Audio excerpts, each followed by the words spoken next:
Selamat malam rekan-rekan semuanya, Bapak, Ibu, dan para sahabat. Assalamualaikum warahmatullahi wabarakatuh. Dalam 25 menit ke depan, saya akan menyampaikan atau berbagi mengenai manfaat asam amino.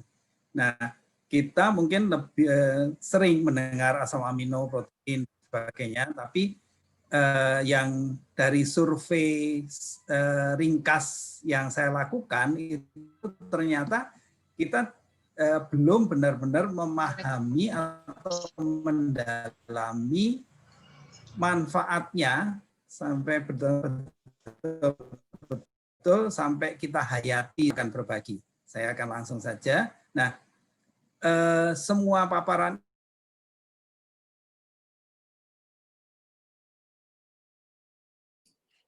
Pak Hari, oh iya. Ya, Pak.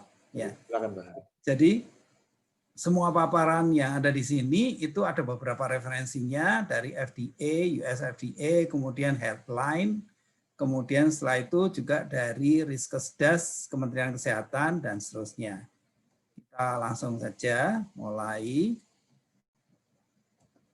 Nah, sebelum kita berbicara mengenai asam amino, kita ada baiknya berbicara mengenai komposisi tubuh manusia secara umum. Kalau kita berbicara secara awam, komposisi tubuh pasti yang terbanyak itu adalah air. Jadi katanya sekitar 70-80% itu tubuh manusia terdiri dari air. Nah, tapi selain air apalagi? Ternyata kalau kita lihat adalah gambarannya seperti ini. Jadi kalau nomor satu adalah jaringan otot. Itu kalau pria 45%, wanita 36%. Kemudian yang kedua, yang terbesar itu juga adalah lemak, yang terdiri atas lemak esensial dan lemak non-esensial. Jadi baik jaringan otot maupun lemak itu penting sekali.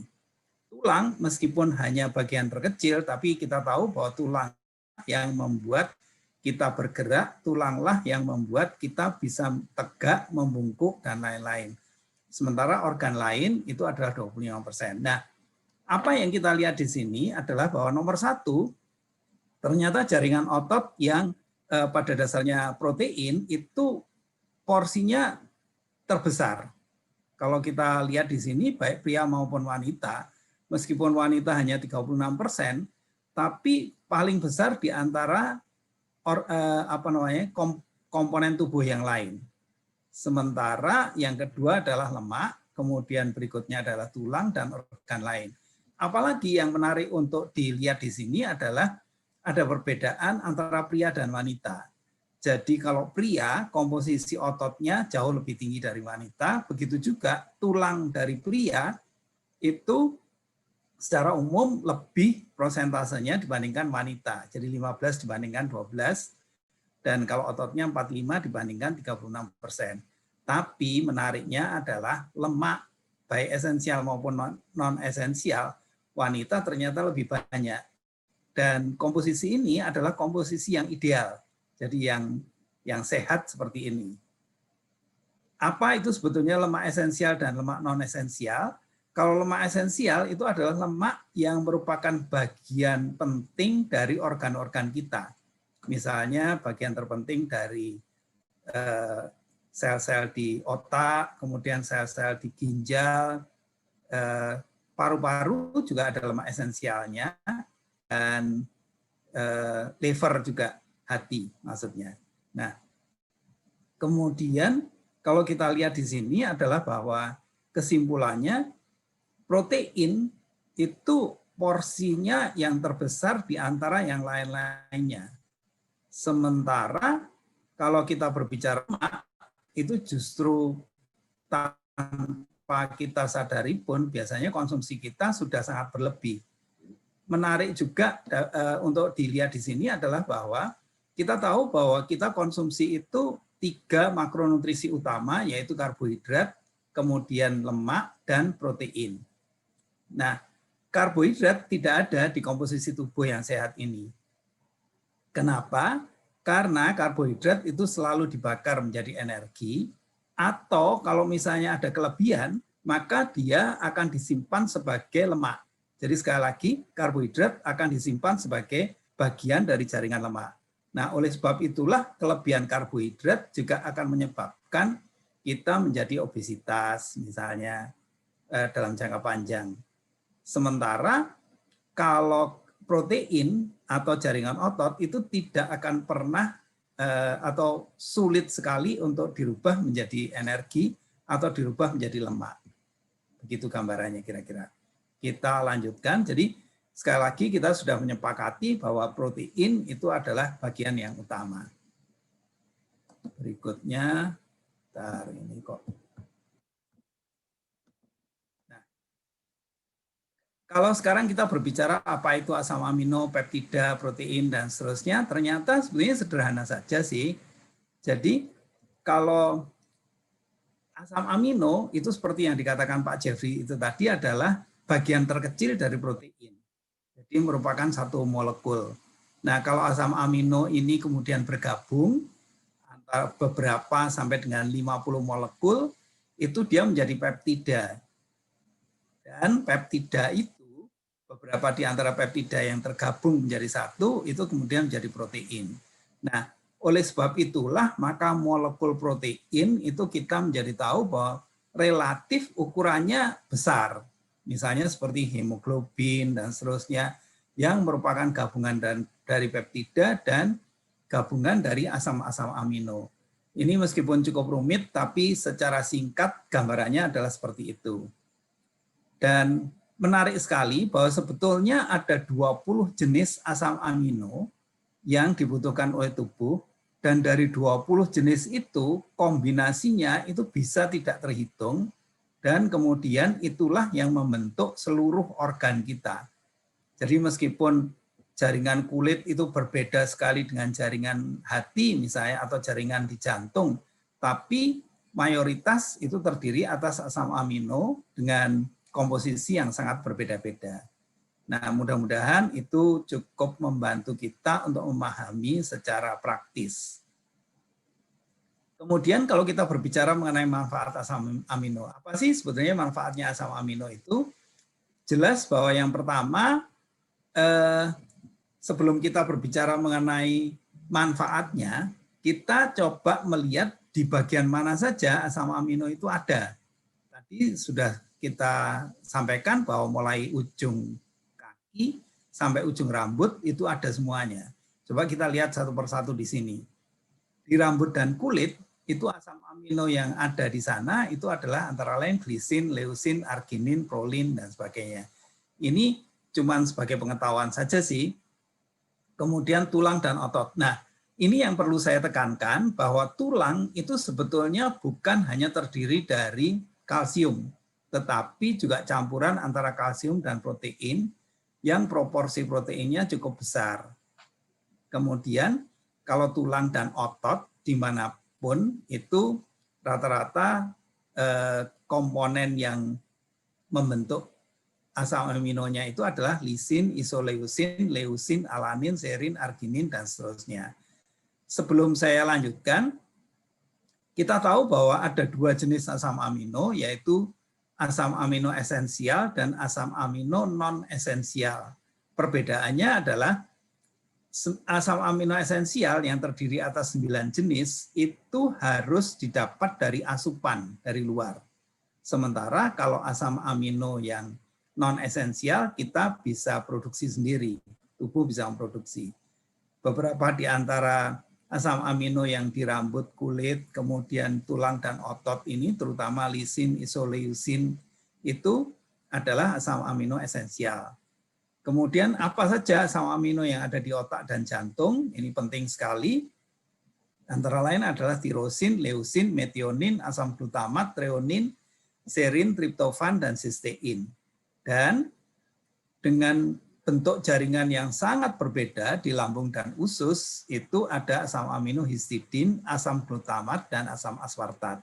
Antara lain adalah seperti itu. Nah, maksudnya adalah kita tidak perlu tentu menghafal apa saja asam amino yang ada di organ-organ tubuh kita, tapi yang paling penting adalah kita paham bahwa meskipun jaringan itu berbeda-beda, kelihatannya benar-benar berbeda sama sekali, tapi sebetulnya tersusun oleh asam amino yang sama, 20 jenis asam amino tadi yang dikombinasikan. Nah, banyak sekali manfaat dari asam amino, tetapi saya hanya karena waktunya cuma sekitar 20-25 menit, saya hanya akan mengambil beberapa saja. Jadi kenapa sih protein itu penting untuk meningkatkan daya tahan tubuh? Jadi yang paling nomor satu adalah kita perlu protein untuk meningkatkan daya tahan tubuh. Nah, kenapa itu penting adalah pertama, kita dari yang kita bicarakan tadi, kita tahu bahwa komponen penting untuk menyusun sel tubuh itu adalah protein. Itu jelas sekali. Kemudian ini yang juga penting sekali, bahwa ternyata laju kematian sel, jadi sel kita dalam setiap menit itu ada yang mati sebanyak 96 juta sel. Jadi dengan demikian, setiap menit itu tubuh harus memproduksi sel baru yang minimal sama dengan 96 juta atau lebih dari itu untuk pertumbuhan dan mengganti sel yang mati. Jadi dengan demikian maka kita tahu persis bahwa untuk daya tahan, kenapa daya tahan itu tubuh itu sangat berpengaruh adanya asupan protein karena ini. Jadi laju kematian sel itu bukan main cepatnya. Nah, sebelum saya lanjut ke yang lain-lainnya, apa yang terjadi misalnya kalau misalnya 96 juta sel kita itu mati, kemudian kita tubuh tidak bisa memproduksi minimal sama. Yang terjadi adalah ada sel yang nekrosis, jadi dia mengkerut, kemudian mati, dan tidak tergantikan. Apa yang terjadi? Kalau banyak, maka akan terjadi keriput. Nah, oleh sebab itulah kalau orang kekurangan protein, maka salah satunya adalah seperti penuaan dini. Jadi banyak terjadi keriput dan lain-lain. Nah, berikutnya kalau masih berbicara mengenai daya tahan tubuh, sel kekebalan tubuh kita itu luar biasa. Jadi dia selalu siap, misalnya seperti imunoglobulin dan seterusnya. Cuman masalahnya adalah sebagai pasukan yang dia selalu siap untuk menghadapi bakteri ataupun virus patogen, contohnya seperti COVID-19 saat ini dan sebagainya itu sel kekebalan tubuh kita hanya bertahan hidup selama beberapa hari sampai 21 hari saja. Jadi dengan demikian sangat bisa dipahami bahwa tubuh itu benar-benar perlu terus-menerus memproduksi sel kekebalan tubuh. Artinya tubuh benar-benar perlu untuk punya asupan protein yang benar-benar bagus. Nah, berikutnya adalah manfaat protein yang lainnya untuk peremajaan sel. Kita sudah tahu tadi karena kematian sel yang 96 juta dan seterusnya. Jadi untuk apa sih peremajaan sel? Satu, tentu untuk membentuk dan menguatkan massa otot. Kemudian kesehatan kulit juga, karena kulit juga terdiri dari protein tadi. Asam aminonya kita sudah tahu tadi apa saja, termasuk kesehatan rambut dan kuku. Nah, dari sini saja, jadi untuk kesehatan kulit, kesehatan rambut dan kuku, itu sudah terjawab bahwa kenapa asam amino atau protein itu betul-betul bermanfaat mulai dari ujung kaki sampai ujung rambut. Karena memang semuanya terdiri dari protein dan membutuhkan itu. Selain kalau untuk anak-anak, itu untuk pertumbuhan badan dan seperti yang sudah disampaikan tadi, untuk mencegah penuaan dini.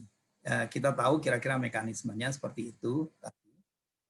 Kembali, saya belum puas untuk berbicara mengenai membentuk sel kekebalan tubuh. Fungsi dari protein atau asam amino untuk kekebalan tubuh itu, selain tadi kita berbicara mengenai imunoglobulin dan seterusnya, itu juga antara lain untuk mempercepat proses penyembuhan penyakit. Sebelum mempercepat proses penyembuhan penyakit, itu juga dia akan mempercepat penyembuhan luka. Jadi kalau ada luka, jaringan, dan seterusnya, dengan asupan protein yang cukup, maka dia akan bisa sembuh. Kemudian menarik sekali, ini juga yang jarang diketahui adalah bahwa penyembuhan penyakit termasuk autoimun, demam berdarah, jantung koroner, COVID-19, dan seterusnya, itu juga membutuhkan asam amino. Karena asam amino lah yang menjadi komponen antara lain untuk imunoglobulin.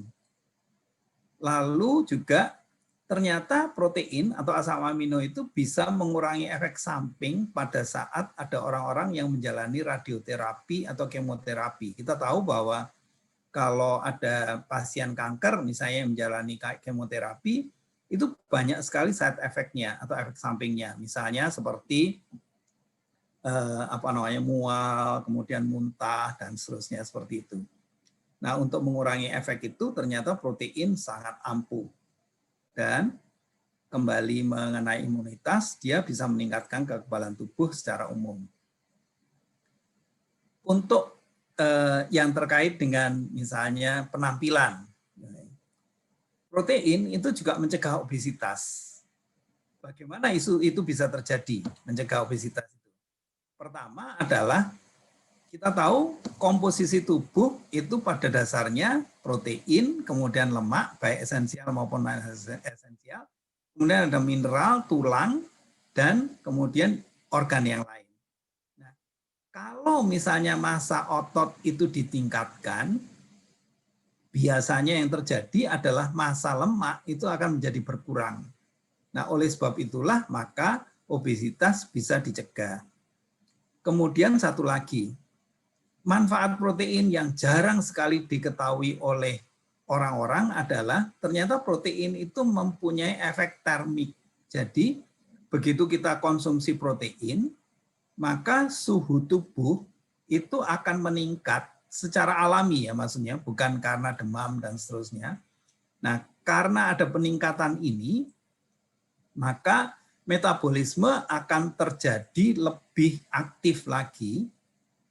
Oleh sebab itulah maka tubuh membutuhkan lebih banyak kalori.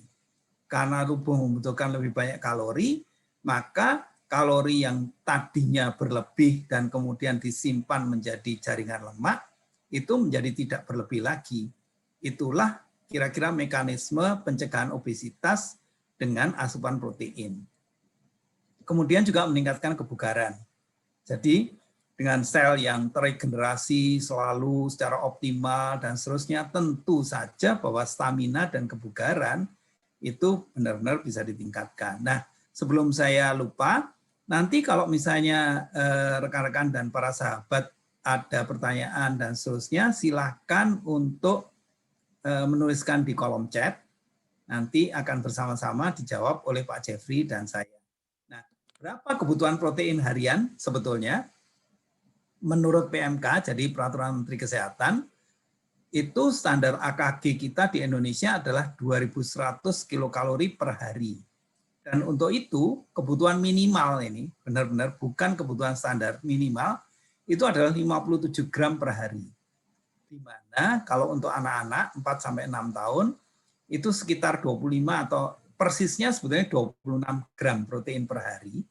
Kemudian remaja, dewasa, dan seterusnya, itu sekitar 60-65, meskipun di PMK itu disebutkannya 57 gram. Anggap saja jadi sekitar 60 gram protein per hari. Nah, untuk ibu hamil dan menyusui, itu jauh lebih tinggi lagi, yaitu 66-78 gram protein per hari.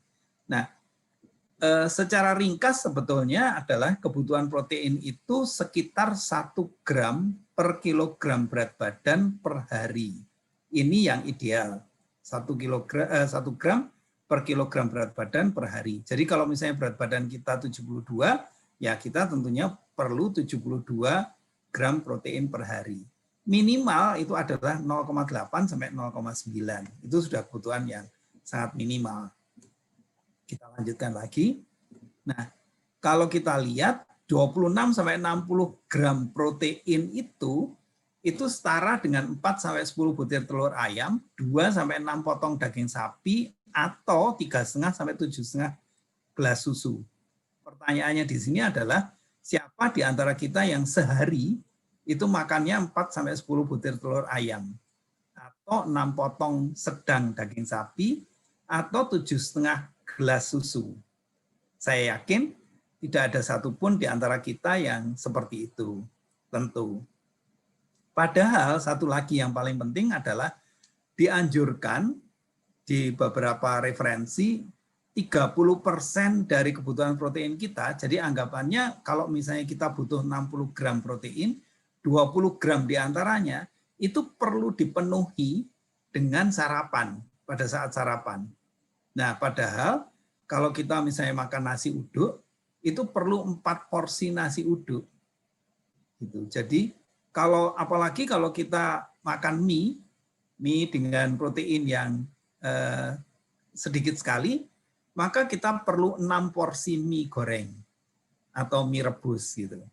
Nah, tentu itu sangat tidak praktis tentunya. Kita lanjutkan. Oleh sebab itulah maka kita perlu menjajaki adanya suplementasi. Bagaimana caranya agar asupan protein kita itu cukup, tetapi juga praktis, artinya terjangkau dan bisa dilakukan. Nah, kalau kita berbicara mengenai suplementasi, maka kita akan berbicara mengenai Nutrilite. Kenapa? Karena Nutrilite itu the first, the only, dan the best. Kenapa the first, and the only, dan the best? Nutrilite ini adalah yang pertama kali oleh pada waktu itu penemunya Karl Renborg, itu yang menerapkan konsep di mana konsentrat tanaman itu semuanya dimasukkan ke dalam sari vitamin ini. Jadi dengan demikian tidak hanya mengandung multivitamin dan multimineral, tapi juga fitonutrisi. Kemudian Nutrilite adalah satu-satunya juga global vitamin yang dari awal proses mulai menanam dan seterusnya sampai memproduksi dan mengemas itu di properti miliknya sendiri. Jadi dengan demikian benar-benar bisa terkontrol dengan baik. Dan kenapa the best? Karena selama beberapa tahun terakhir ini menurut Euromonitor dia penjualannya nomor 1 di dunia. Nah, kalau kita berbicara high protein, maka yang disarankan adalah high protein yang seperti ini. Kenapa? Karena pertama dia mengandung 9 asam amino esensial. Jadi betul-betul asam amino yang kita butuhkan dan praktis karena dia tinggi protein.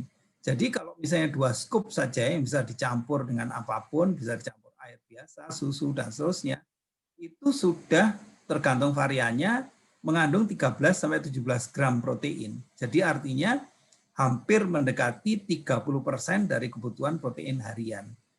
Menariknya lagi adalah memiliki PDC AAS, ini gampangnya adalah ini faktor kesempurnaan untuk absorpsi dari protein itu adalah 1. Jadi dengan demikian dia bisa diserap sempurna oleh tubuh. Dan kemudian juga sangat rendah purin sehingga tidak perlu khawatir. Nah, variannya ada banyak sekali, mulai dari all plant protein yang tidak ada rasanya, kemudian ada green tea, lalu protein berry, dan coklat. Jadi tergantung pada variannya, dia akan mengandung 13, 15, atau 17 gram protein. Jadi dengan demikian, ini akan cukup. Nah, coba kita bayangkan seperti ini, misalnya, kalau kita makan 1 ayam panggang yang berukuran sedang, misalnya di paha, misalnya, ini proteinnya 8 gram, kalorinya 73. Tapi kalau kita pakai high protein, proteinnya sudah langsung 17 gram, jadi 2 kalinya, sementara kalorinya itu hanya 80. Jadi cuma setengah dari ayam ini. Begitu juga kalau steak. Dan seterusnya. Ini kalau misalnya telur ora-arik misalnya, 2 butir telur itu proteinnya 12 gram.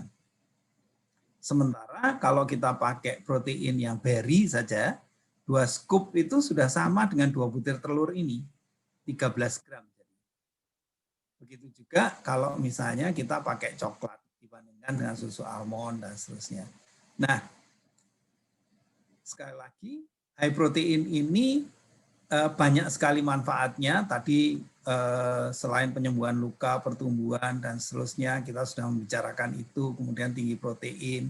Nah, saya masih ingin berbicara banyak, tetapi saya pikir lebih baik kita langsung ke sesi tanya jawab saja. Tapi yang paling penting adalah apa yang kita putuskan hari ini akan benar-benar menentukan seberapa sehat kita pada 5-10 tahun ke depan.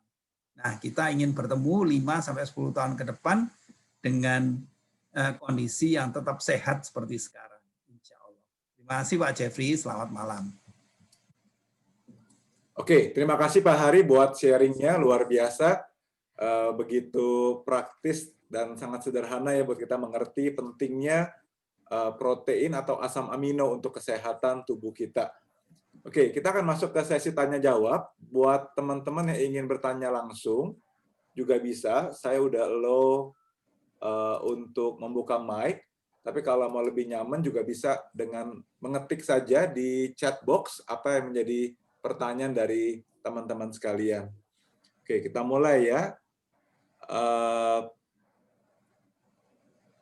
Dari Pak Bambang Sindu Wahyudi. Ada pertanyaan nih Pak Hari, bagaimana hubungan antara protein dental, kolesterol? Dengan hubungan antara protein dengan kolesterol. Silakan Pak Hari. Terima kasih. Jadi, pertanyaan ini bagus sekali. Terima kasih Pak Bambang Sindu. Bagaimana hubungan antara protein dengan kolesterol? Bagus, bagus sekali. Jadi, kalau kita berbicara kolesterol, kita berbicara mengenai lemak. Karena misalnya trigliserida, HDL kolesterol dan seterusnya itu kan HDL itu kan high density lipoprotein gitu. Jadi kemudian sebetulnya dia adalah lemak yang memang berkombinasi dengan protein.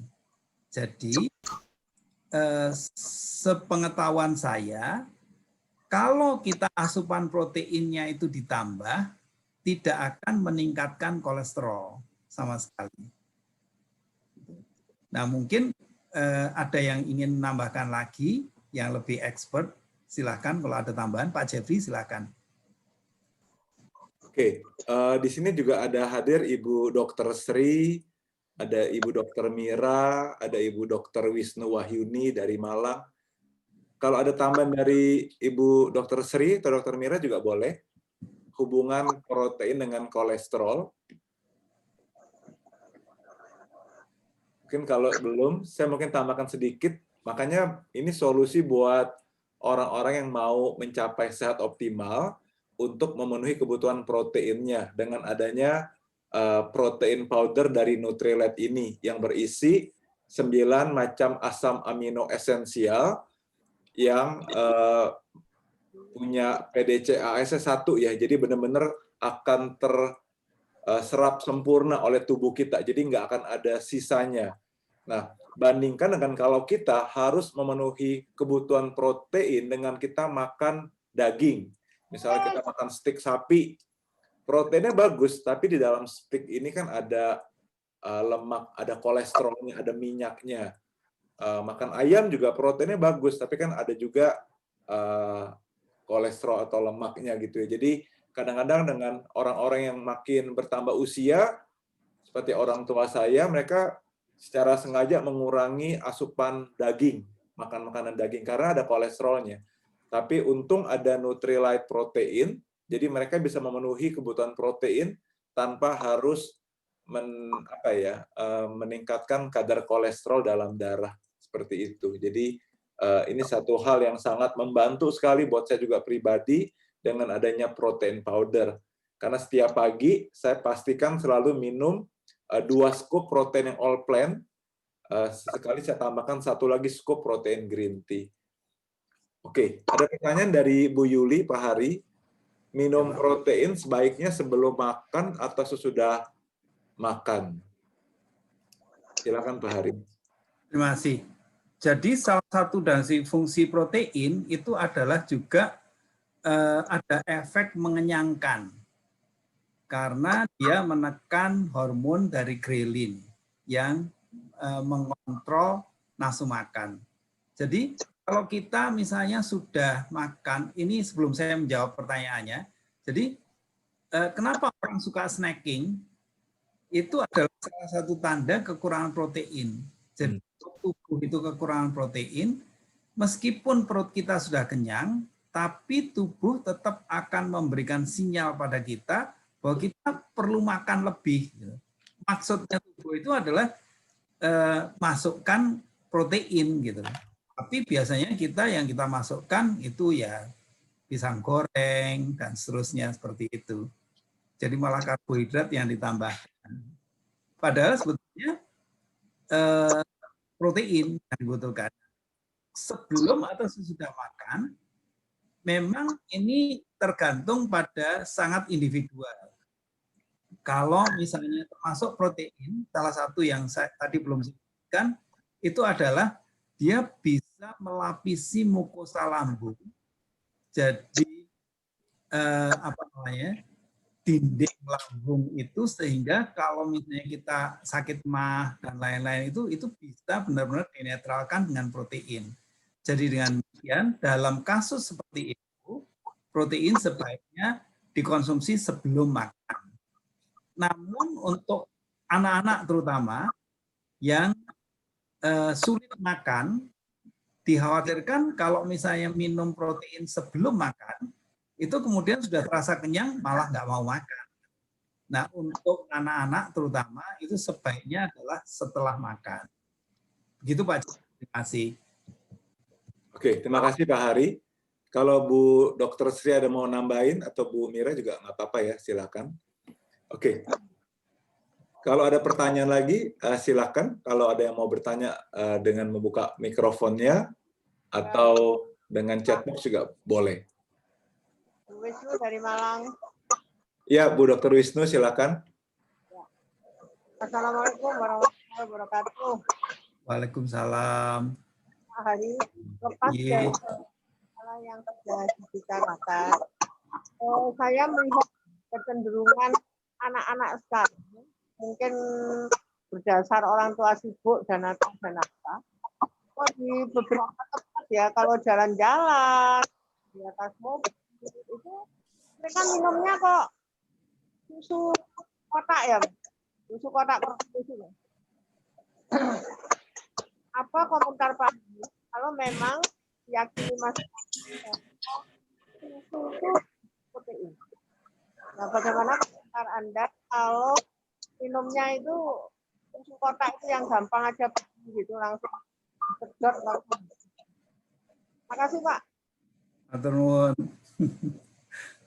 Saya coba untuk menjawabnya, Dr. Yuni.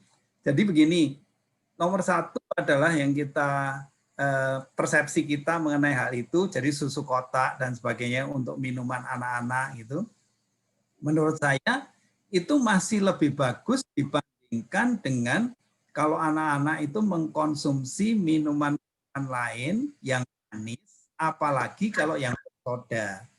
Gitu. Jadi relatif lebih baik. Tapi kalau saya menyarankan, sebaiknya sih kalau misalnya jalan-jalan dan sebagainya itu yang dikonsumsi susu, itu kita perlu membiasakan jadi susu yang tawar. Kenapa? Karena setahu saya kandungan karbohidrat atau gula di susu kotak yang ada di pasaran sana itu cukup tinggi. Nah, kalau kita coba berbicara mengenai bukan hanya protein, tetapi karbohidrat, khususnya gula, jadi sebetulnya manusia itu diciptakan oleh Allah sedemikian rupa untuk bisa mengkonsumsi sekitar hanya 2 kg gula per tahun. Sekali lagi, 2 kg gula per tahun.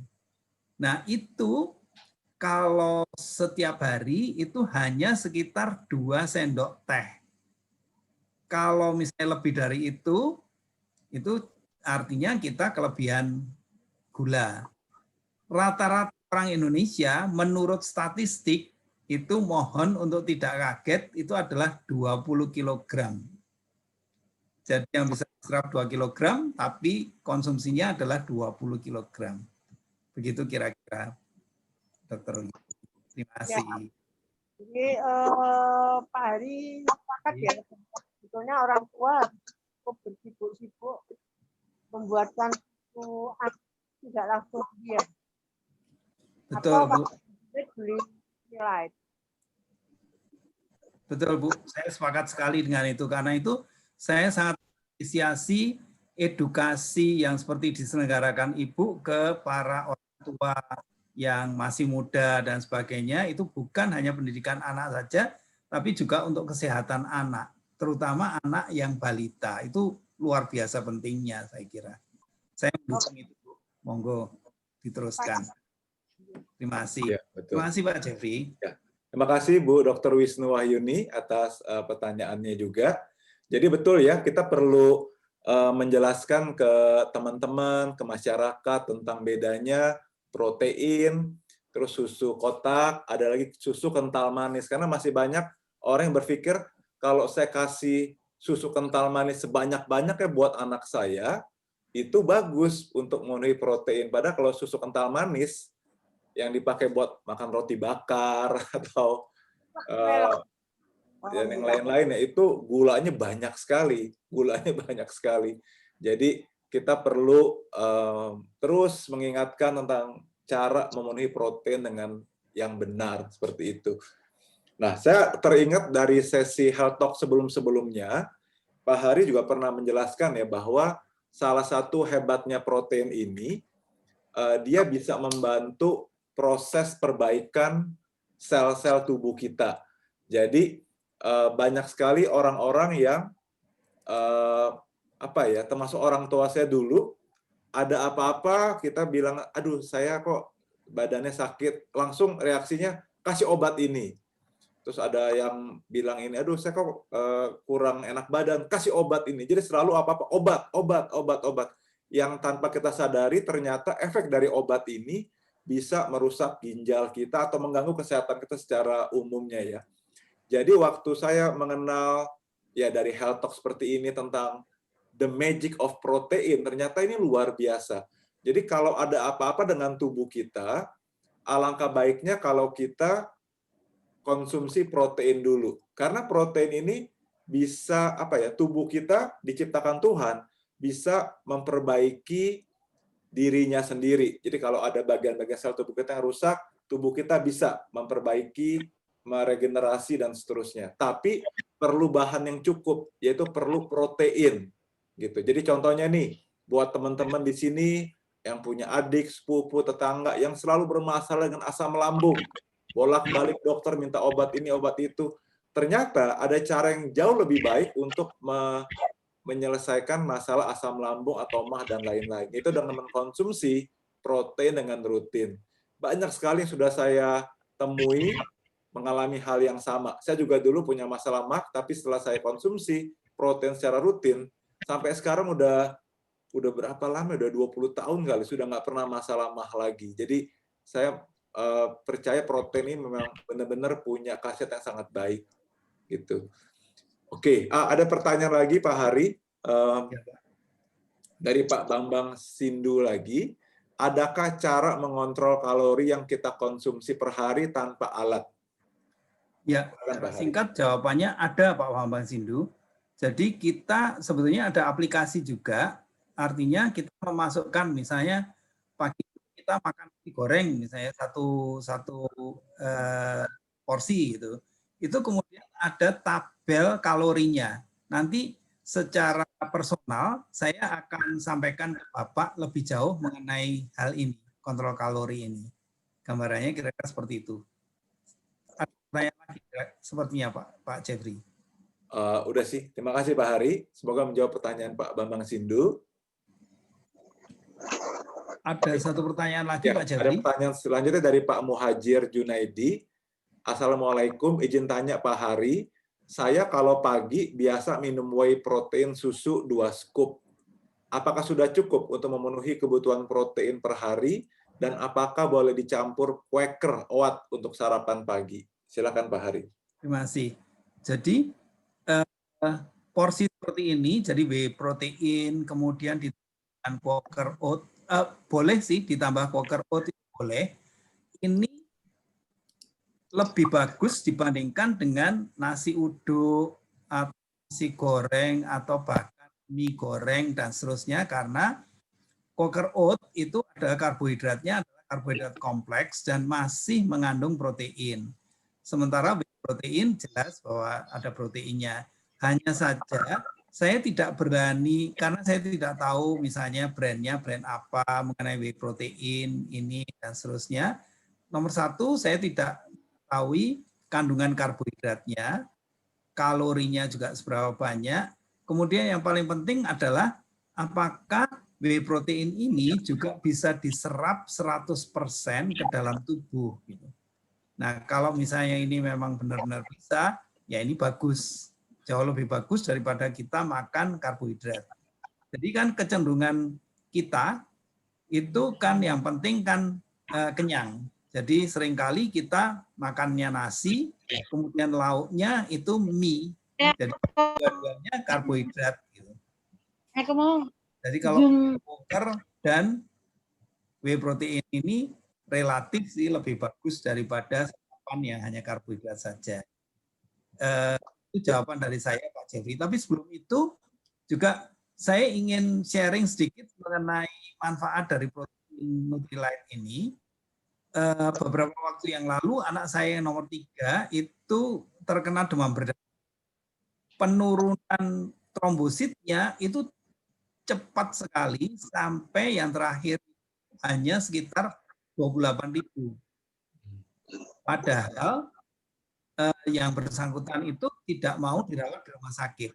Kalau dokter itu selalu sudah mengatakan ini sudah harus dirawat di rumah sakit dan betul dirawat secara serius. Nah, apa yang kami lakukan sesuai dengan apa yang sudah pernah dipelajari dan seterusnya, konsumsi protein ini itu bisa 4-5 kali per hari, sedikit-sedikit, terus-menerus, dan alhamdulillahnya dalam 3 hari dari 28.000 itu naik menjadi sekitar 120.000. Masih belum aman, tapi kenaikannya itu cepat sekali. Itu saja Pak Jeffrey, terima kasih. Oke, terima kasih Pak Hari. Semoga menjawab pertanyaan Pak Muhajir. Jadi memang saat ini di masyarakat kita banyak sekali ya orang-orang yang secara sadar maupun tidak sadar mereka kekurangan asupan asam amino atau protein. Jadi yang mereka ya kalau saya coba lihat dari pola makan orang pada umumnya kayak saya lah contohnya. Misal kalau pagi kita makan apa? Misal contoh mie ayam.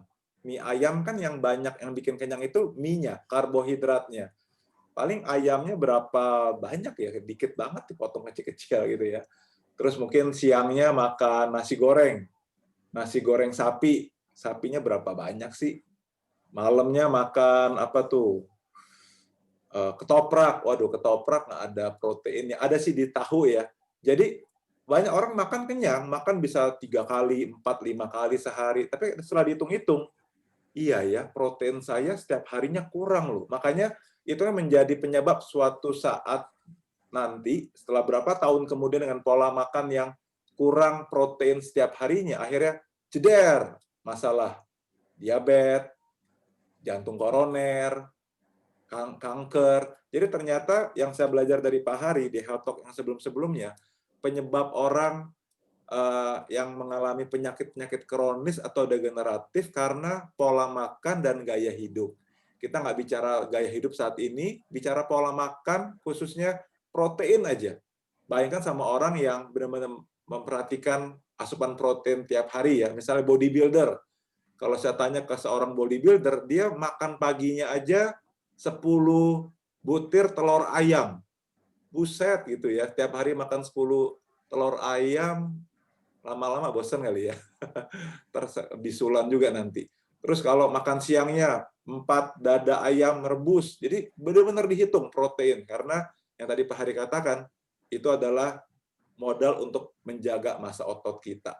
Seperti itu. Jadi teman-teman jangan khawatir kalau Anda merasa iya ya, saya juga kurang nih berarti protein, karena 1 kilo tubuh kita butuh 1 sampai 1,5 gram protein. Jadi contoh kalau saya beratnya 70 kilo, jadi saya setiap hari butuh 70 sampai 100 gram protein. Untung ada protein dari Nutrilite ini. Oke, apa ada yang masih mau bertanya lagi? Saya persilakan. Mungkin sambil itu. Tanya, Pak. Oh ya, Bu Sinta silakan. Sama saya mau nanya, protein dalam tubuh kita cukup atau enggak bisa dilihat dari mana ya? Ya, silakan Pak Hari. Terima kasih. Salah satu cara untuk melihat apakah protein itu cukup atau tidak, yang paling gampang adalah dengan kandungan albumin, Bu Sinta. Jadi kalau kita periksa lab, maka kita minta diperiksa albumin gitu. Biasanya itu ada di fungsi hati. Kalau albuminnya itu minimal 3 angkanya, berarti kita staminanya bagus dan kandungan proteinnya cukup. Secara singkat seperti itu sih. Mudah-mudahan ini bisa menjawab. Itu harus dicek di lab ya. Kalau nggak dicek di lab nggak tahu ya Pak. Betul, betul Bu. Kalau mau nggak dicek di lab, ya pakai ini Bu, pakai komposisi badan dengan Caradas-Scan atau in-body dial Bu. Yang terakhir ada in-body dial. Saya mau tanya lagi Pak. Tadi saya nganterin kalender ke teman saya tuh saya lihat pasti proteinnya kurang karena kulitnya seumuran tapi kulitnya kelihatannya udah mau kisut-kisut gitu loh. Cuma dia punya rambut kan katanya kalau protein untuk rambut juga itu rambut itu banyak benar terus belum pakai saya rambut kurang gitu loh. Apakah protein itu diserapnya banyak di rambut? Maaf, saya suaranya putus-putus Bu Sinta. Bagaimana Bu? Ada feedback ya. Diulang aja Bu Sinta pertanyaannya. Tadi saya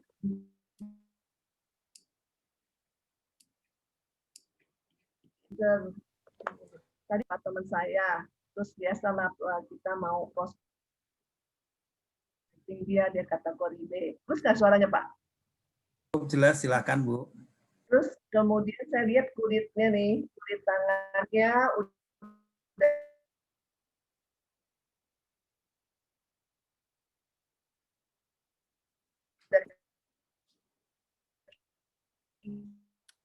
isut gitu loh, proteinnya cuma sedikit. Yang saya tanya kan protein untuk rambut juga. Apakah itu menandakan proteinnya terserap hanya di rambut? Ya. Masih putus. Nggak apa Bu, kira-kira sudah cukup jelas pertanyaannya. Nah, kalau menurut pendapat saya Bu, memang benar bahwa itu seperti kulit, kemudian rambut, dan sebagainya itu salah satu indikator, tetapi tidak bisa menjadi indikator benar-benar bisa diandalkan.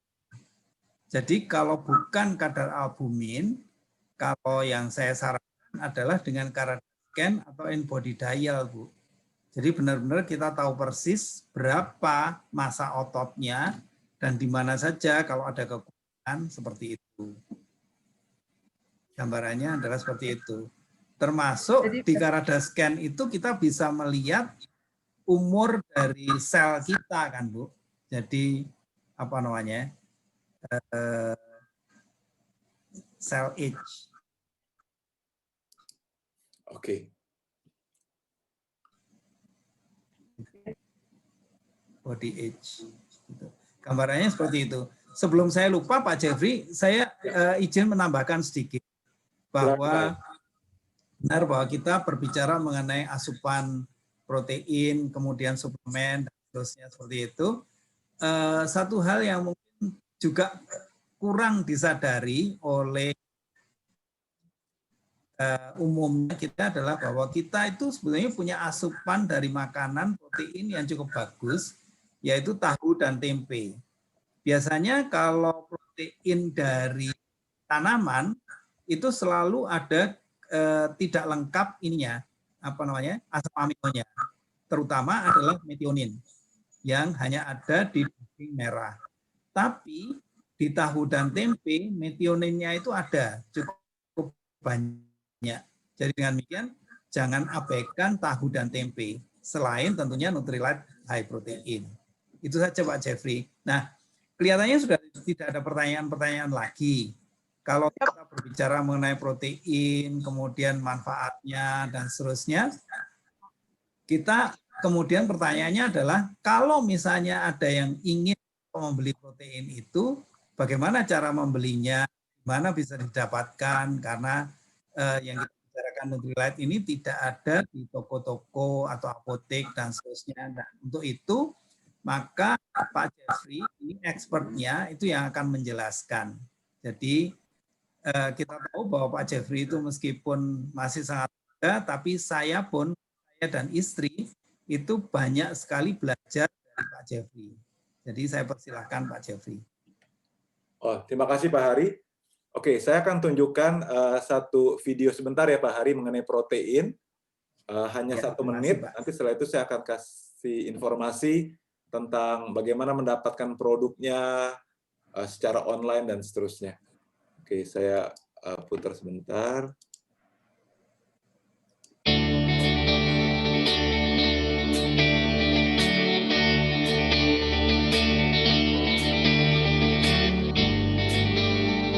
Siapa yang paling membutuhkan protein? Orang yang sedang membangun ototnya? Orang yang ingin menjaga kebugaran seiring dengan berjalannya usia? Orang yang memerlukan pertumbuhan dan perkembangan optimal? Orang yang ingin memiliki rambut dan kulit yang sehat? Jawabannya semua di atas. Protein adalah nutrisi esensial yang diperlukan tubuh dan perlu dipenuhi setiap hari. Ia adalah pembangun dari sel tubuh. Karenanya, Nutrilite membuat sumber protein yang sehat. Nutrilite All Plant Protein Powder.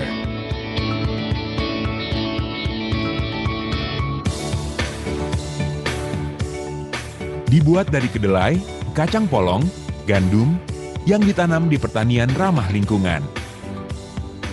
Dengan uji mutu yang ketat, dari pemanenan hingga proses produksi.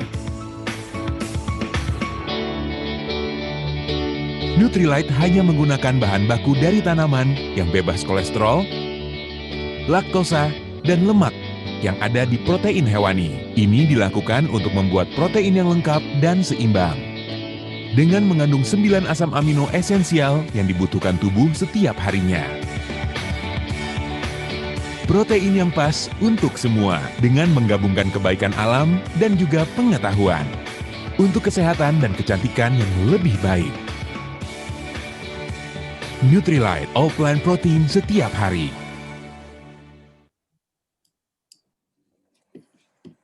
Oke, kita sudah lihat video singkatnya. Mungkin saya akan sedikit sharing ya, mungkin hanya 10 menit aja teman-teman sampai 15 menit untuk menjelaskan tentang produk protein ini. Jadi nama produknya adalah protein powder dari perusahaan Nutrilite. Jadi mungkin sudah ada yang sudah sering mendengar nama Nutrilite, tapi mungkin kalau yang belum, buat teman-teman tahu, Nutrilite ini adalah perusahaan pertama yang bergerak untuk menciptakan produk-produk food supplement organik. Jadi 100% organik yang dibuat di alam. Dia punya pabrik sendiri, perkebunan sendiri, pokoknya dari bibit sampai bahannya kita bisa langsung konsumsi dari satu perusahaan ini, Nutrilite.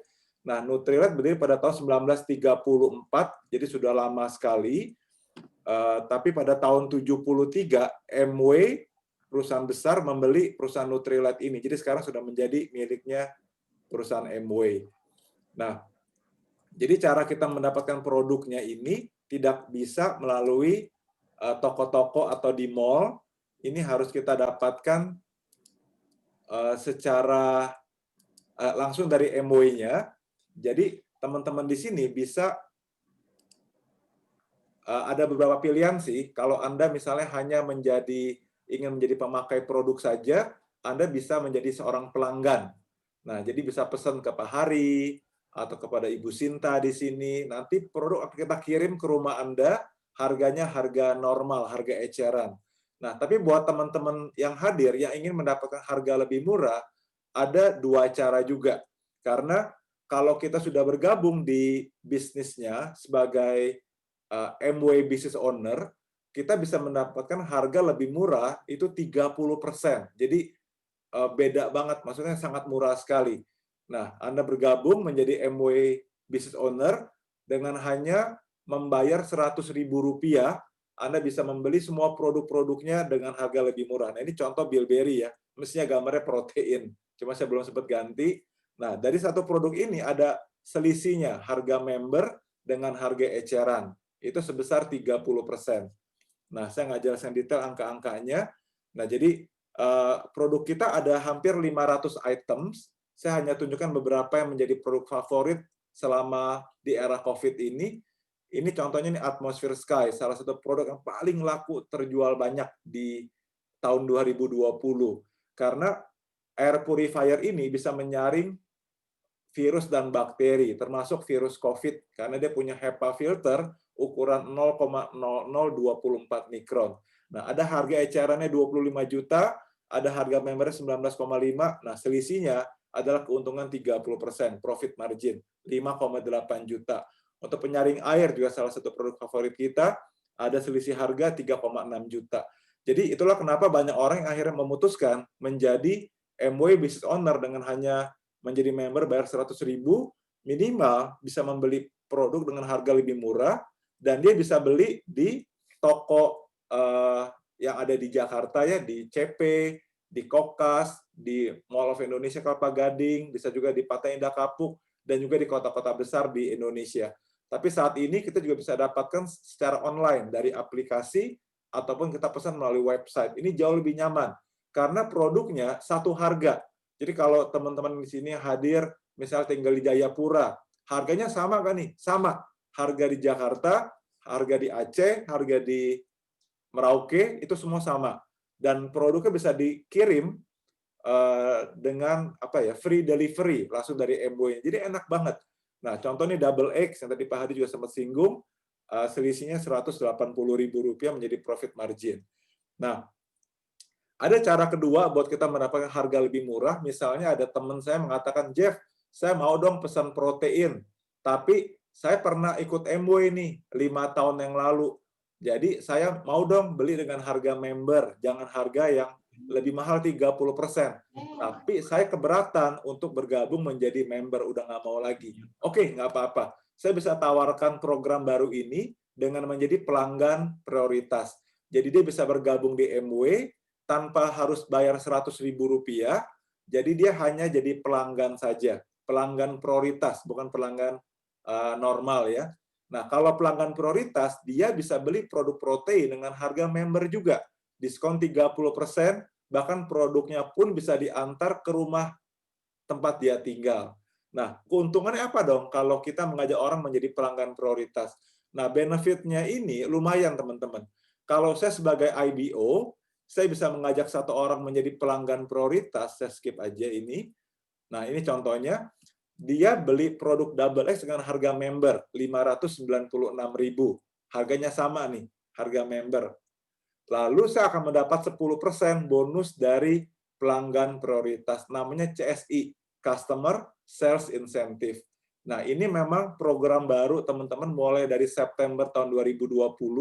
Jadi ini adalah satu insentif yang sangat menarik sekali ya. Karena di sekitar kita, misalnya saya di usaha ini sudah 26 tahun sampai hari ini, 26 tahun lebih. Jadi banyak orang-orang yang sudah saya ajak beberapa tahun yang lalu kembali mau beli produk MW ke saya, tapi maunya harga member. Nah, kalau dulu ya kita nggak ada pilihan. Kalau sekarang enaknya kita bisa jadikan mereka semua pelanggan prioritas saja. Toh gratis ini menjadi pelanggan prioritas, tapi kita mendapat 10% dari harga member yang dia beli. Oke, nah ini contoh-contohnya aja. Nah, jadi kalau misalnya saya mengajak banyak teman-teman saya menjadi pelanggan prioritas, ada yang beli bilberry, ada yang beli protein, saya dapat 10% dari mereka semua. Nah, ini ilustrasinya, saya nggak perlu jelasin sekarang. Nah, yang terakhir adalah ada keuntungan yang berikutnya yang namanya ini, potongan harga atau performance bonus, teman-teman. Jadi selain dapat bonus 30% dari selisih harga eceran harga jual, atau kita bisa dapat 10% dari bonus pelanggan prioritas, ada bonus kedua yang disebut performance bonus, di mana dia berdasarkan omset. Jadi dari tanggal 1 ke tanggal 31 dihitung omset penjualan dan pemakaiannya berapa dalam 1 bulannya. Nah, ini boleh hasil kita menjual sendiri, tapi juga boleh kita membangun customer base atau basis konsumen. Nah, ada 2 hal yang kita perlu tahu di sini, ada namanya PV, point value, ada yang namanya BV, business volume. Jadi, kalau teman-teman bingung saat ini nggak apa-apa, minimal Anda tahu aja bahwa ada bonus-bonus berikutnya.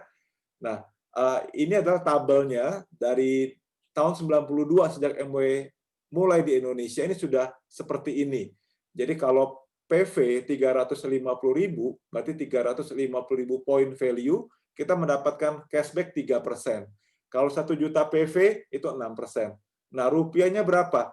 Nah, rupiahnya ini terus disesuaikan sesuai dengan inflasi devaluasi. Jadi kalau tahun 92, 1 PV 1 rupiah awalnya. Tapi saat ini 1 PV sudah hampir sama dengan 10 rupiah. Jadi kalau kita mau dapat bonus 3%, berarti 350.000 PV dikali 10 rupiah saja. Jadi 3,5 juta rupiah. Jadi kalau kita mau dapat bonus yang terbesar, 21%, berapa nih?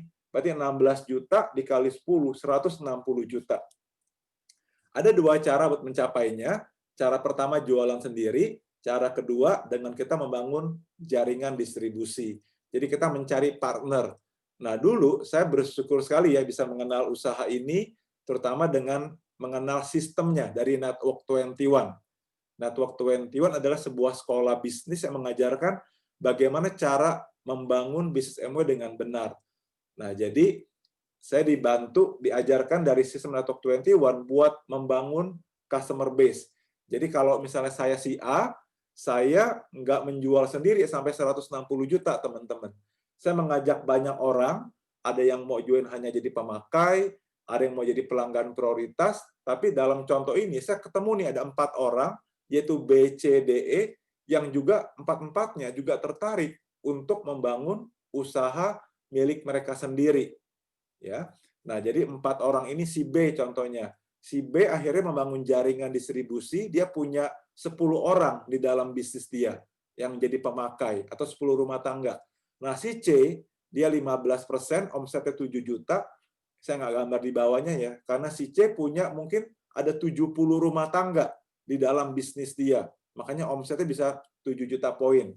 Nah, si D dan si E, dia 4 juta PV, mungkin masing-masing dari mereka punya sekitar 40 rumah tangga. Nah, kalau di total, saya bersama grup dari teman-teman saya ini, ada 200 rumah tangga. Nah, kalau ada 200 rumah tangga, tiap rumah memakai protein, sabun, shampoo, dan seterusnya, ini bisa menghasilkan penghasilan yang besarnya 15 juta sebulan. Nah, saya nggak rincikan semua saat ini, teman-teman, nanti ada sesi lain, bagi rekan-rekan yang tertarik, ingin punya usaha sendiri, kami dengan senang hati, yuk masuk ke sesi yang lain. Kalau tadi Pak Hari membawakan sesi health talk mengenai protein, mengenai sehat optimal. Tapi kita punya sesi lain, yaitu mengenai bagaimana berwirausaha, bagaimana membangun bisnis milik sendiri. Nah, saya memulai usaha ini sejak saya masih kuliah, teman-teman sekalian, 26 tahun yang lalu, saya baru masuk kampus Trisakti, saya diajak join usaha ini, saya join, tapi saya nggak yakin kalau saya bisa, karena saya pikir yang bisa berhasil di usaha ini pasti ya manajer, direktur, pengusaha, dan lain-lain. Jadi selama hampir setahun saya hanya terdaftar di MW, nggak beli produk, nggak ngapa-ngapain, karena saya berpikir memang bukan buat saya. Nah, gara-gara sebuah seminar seperti ini, namanya End-to-One Connect, kalau sekarang enak ya, seminar ini online. Kalau dulu saya mesti datang ke tempat. Nah, dari seminar tersebut saya mulai terbuka pola pikirnya. Saya mulai mengenal bahwa ada sekolah Network 21. Nah, memang kebetulan waktu itu saya ada kepikir ya ingin bantu orang tua karena saya 4 bersaudara, saya anak paling besar, kami dari keluarga yang sangat pas-pasan, saya jadi kepikir, kalau misalnya saya bisa berhasil di usaha ini, seperti yang saya lihat di seminar waktu itu, banyak mahasiswa yang juga berhasil, saya ingin sekali bisa mandiri, punya penghasilan, bayar uang kuliah saya.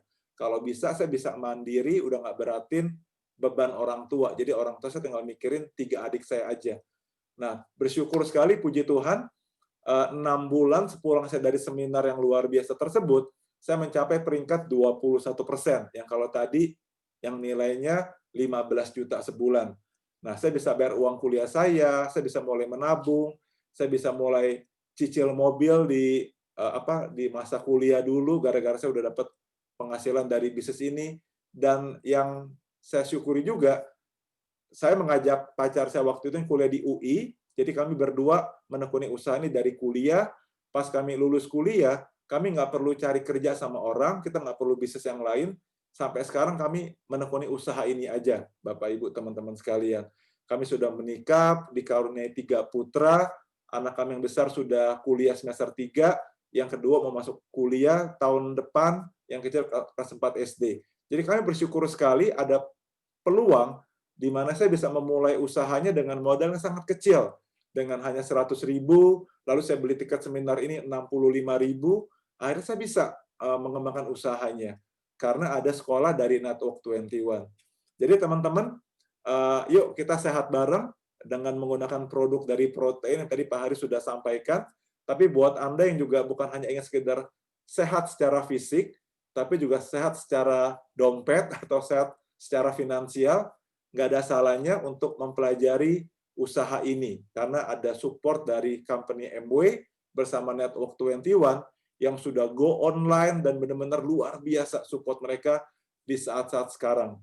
Sehingga kita yang nggak punya background bisnis pun, walaupun kita modal juga terbatas, kita bisa membangun usaha ini.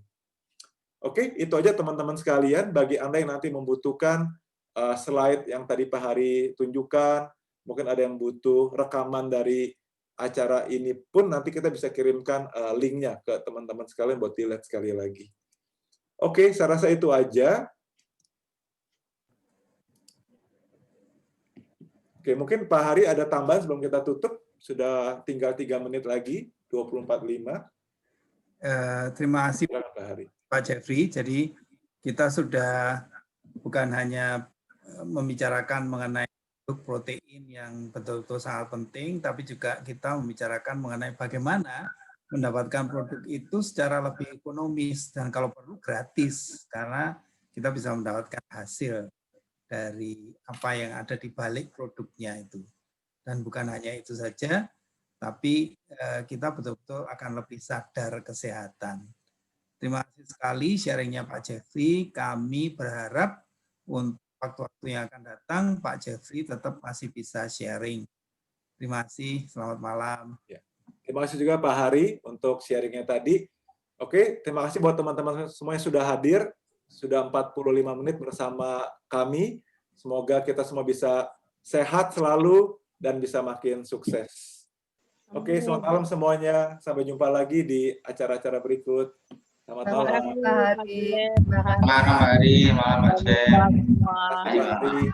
kasih Pak Jeffrey. Terima kasih Pak Hari Bagio. Terima kasih Pak Jeffrey. Terima kasih Pak Bagio. Terima kasih Pak Hari. Selamat malam teman-teman. Merry Merry Christmas. Terima kasih. Merry Christmas. Selamat malam semua, saya N ya. Bye.